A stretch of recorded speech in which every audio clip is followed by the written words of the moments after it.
So, hi everybody, I'm Karen Herbst. I'm going to talk about Dercum's disease 101. Here are my disclosures. I want to point out that I was a principal investigator for Callaway. They're here, they have a booth, and I'm going to mention them in one slide. So, Dercum's disease was first described by Dr. Francis Xavier Dercum in 1888. He was a neurologist at the University of Pennsylvania. And when I first learned about it, they called it adiposis dolorosa, which means painful fat, but I was reading some of the German literature and they called lipedema adiposis dolorosa, so I just call it Dercum's disease. And what he said was the hallmark of Dercum's disease is fatty swelling and pain. And you can see that this lady looks like she has stage 3 lipedema, right? So I bet you she had lipedema, and that's what he was talking about. And that means there's likely an overlap between lipedema and Dercum's disease.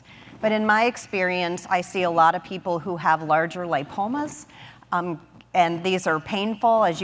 Can you imagine sitting down on those lipomas or lying down on those lipomas? And they can occur pretty much so anywhere on the body. Along with Tom Wright and some other colleagues, we did a whole bunch of work to prove that Dercum's disease was a rare disease so that we could increase research in this area because it provides some benefits if you have a rare disease, and you can use different avenues to get research funding. And this is just a picture of a man whose lipomas are so painful that he has them removed, and it looks like he got hit by shrapnel. When does Dercum's disease appear? Usually by the age of 35, but it can appear as young as 6 and as old as 80, at least in this particular study. And you can see that the lipomas can develop anywhere on the body, from the scalp all the way down to the feet, but usually they're on the trunk, they're on the arms. And the signs and symptoms of Dercum's disease are long and wide. And this can be a problem for healthcare providers, because if you come in with a list of 100 signs and symptoms that you want assessed, it's a little bit overwhelming, but it's actually accurate, and that makes it very similar to fibromyalgia. And it also suggests that Dercum's disease affects the body systemically. So I kind of broke apart the different types of Dercum's disease, because if you lump all these different types of Dercum's disease together, you're never going to figure out why it happens. And this is in my endotext paper, which is free online.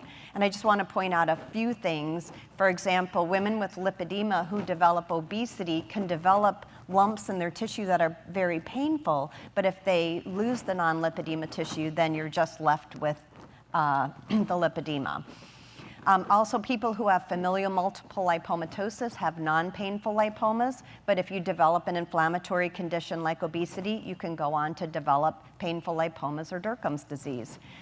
Angiolipomas are another subset of Dercum's disease and are known to be very painful in the Dercum's literature. And also you can develop Dercum's disease after trauma, especially a motor vehicle accident. And finally, if you get exposed to a toxin, you can develop Dercum's disease. And these toxins can include infections.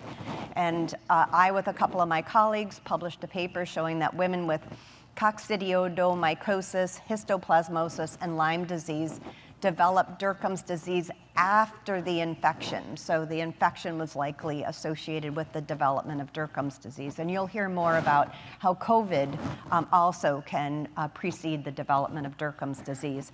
And this is a lipoma of one of the ladies.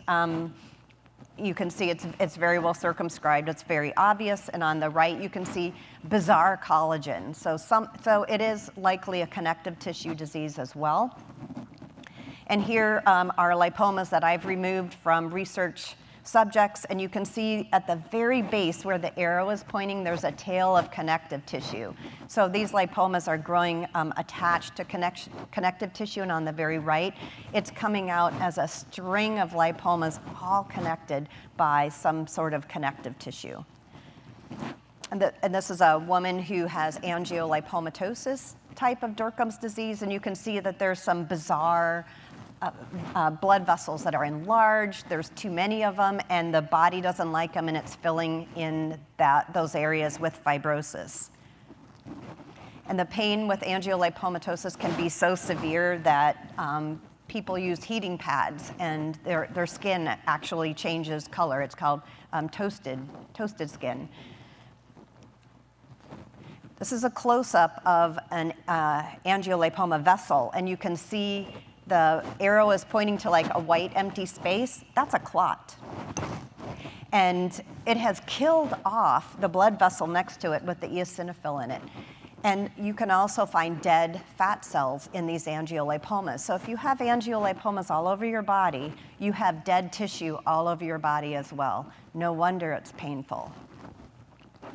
Now, there are a lot of medications that have been used to treat the pain of Dercum's disease. Again, I would refer you to my endotext chapter so you can see these different medications. And one of the medications on this list is low-dose naltrexone, which has also been recently shown to be helpful to decrease inflammation in MS. There are really no, other than symptom control of Dercum's disease, there's really no good treatment yet. But this particular study used a specialized form of electricity to treat a man who had Dercum's disease, and he actually got really great pain relief from it, which is nice because it's not a pill, it's not an injection.